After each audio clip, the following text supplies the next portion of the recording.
Honourable Member for Library. Thank you very much, Madam Speaker. Madam Speaker, I beg leave to join my parliamentary colleagues who have spoken before me in wishing members of this House, their family, constituents, and of course, our fellow St. Lucians, a very peaceful season, one where we commemorate the birth of the Prince of Peace. Madam Speaker, I believe we have come to this House and to discuss a motion which is basic tradition. However, there were certain issues raised that I cannot allow to go by without comment. And I would like to, of course, associate myself with the interventions of my colleagues on this side, who, of course, address the issues with great seriousness. I believe that the deliberations of our parliament must always be a survey of contending views and ideas, so that we are able to take our discussions in here and take concrete decisions.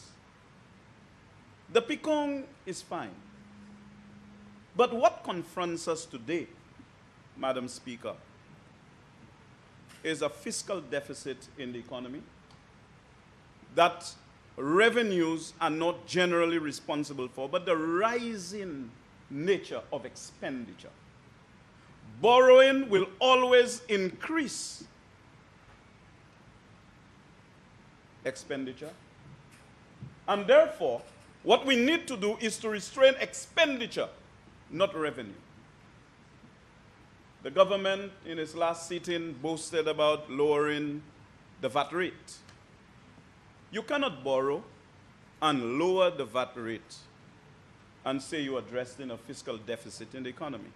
Unless you intend to get into the zero-rated items and the exempted items when you present the budget next year. And if that is done, it means that you are not lessening the tax burden on the people of this country, but you are burdening them. You are increasing the tax burden on the people of this country. The member for Ancillary Canneries spoke about VAT and its oppressive nature.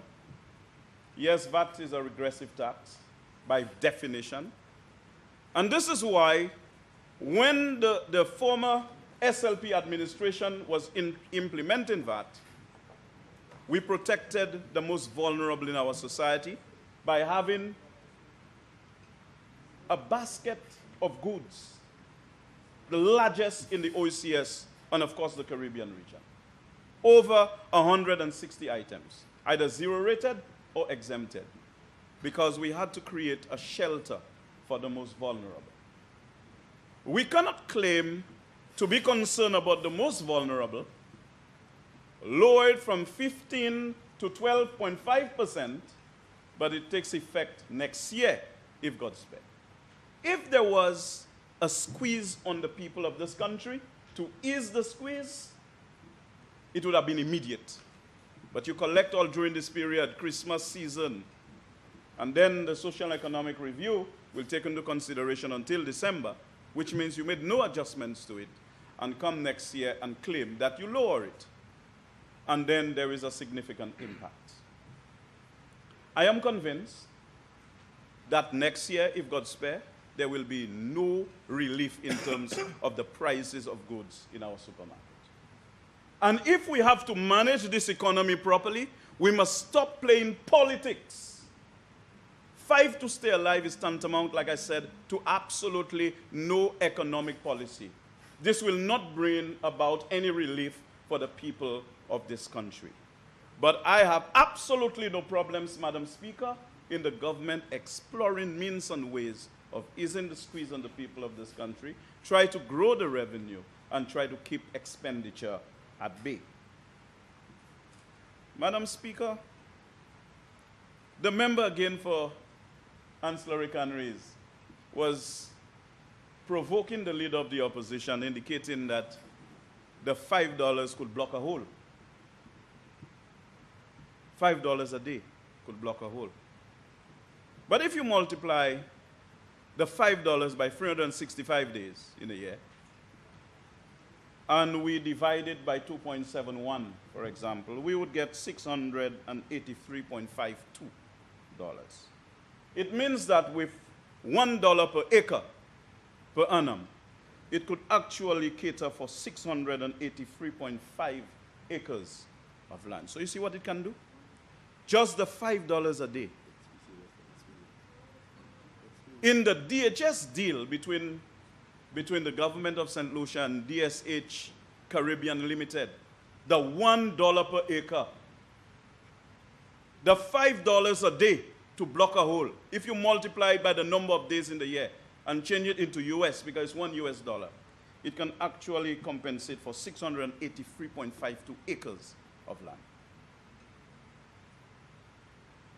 I just want to place that on record.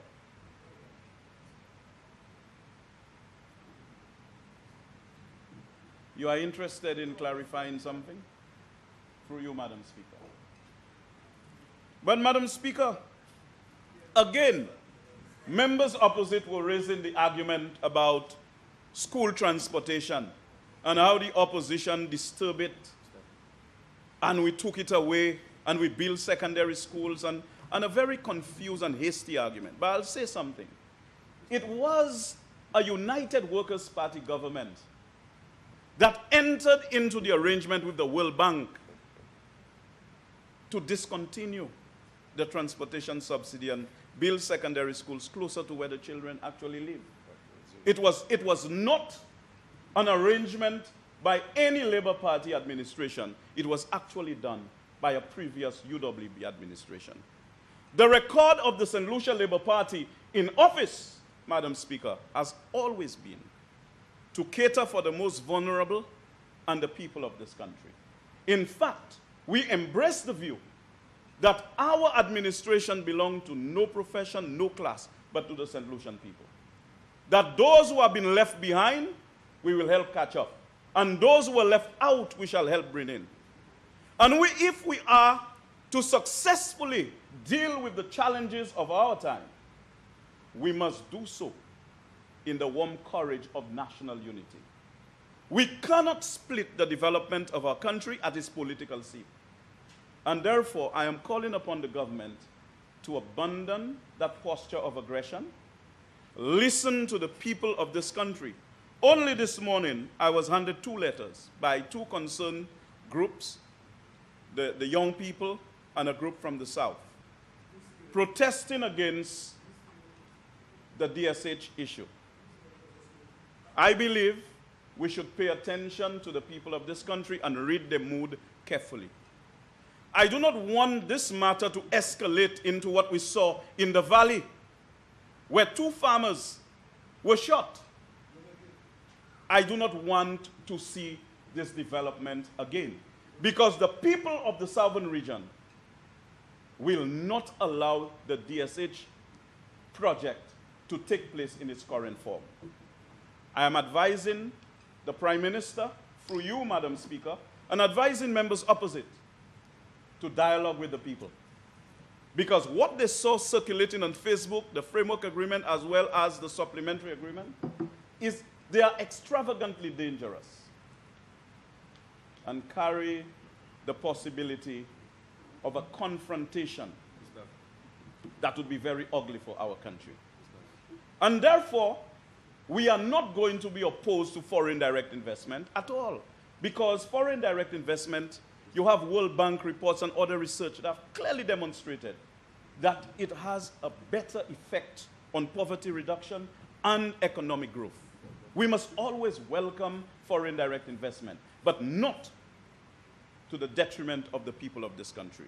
And so those agreements in the current form are inimical to the well-being of the people of this country, and I'm calling upon the government to dialogue with them, because if that deal does not go through in the manner in which anticipated, it will have serious economic consequences for this country, apart from the social and environmental cost. So with those few words, Madam, I would like to indicate that I have absolutely no problems with the government coming here to borrow. That's one of the things that we must do to service our commitments. And so, Madam Speaker, I wish everybody a very positive entry into 2017, and hopefully that our deliberations would be better and the government will emerge with the Deputy Speaker. Thank you, Madam Speaker.